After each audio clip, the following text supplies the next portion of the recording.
Alors, ce qui revient souvent dans cette pré-campagne, c'est le thème du pouvoir d'achat rogné par les prix de l'énergie.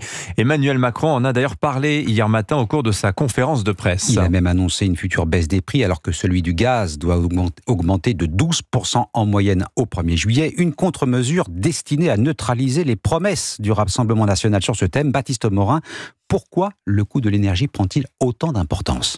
Première raison, c'est un sujet de pouvoir d'achat ultra concernant. Nous payons tous une facture d'énergie, quelques 1 700 € par an par foyer en moyenne. Deuxième raison, c'est un sujet sensible. Nous sortons tout juste d'une crise et nous payons toujours cher. La formule de calcul des prix de l'électricité est ainsi faite qu'elle prend en compte les prix des 2 dernières années.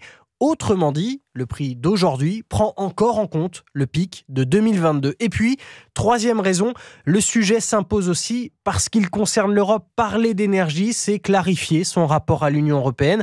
D'ailleurs, le Rassemblement national, comme la France insoumise, est pour une sortie de la France du marché européen de l'énergie, sortie vue comme la solution pour faire baisser le prix de la facture d'énergie, même si rien n'est moins sûr. Baptiste Morin, chef du service économie d'Europe 1.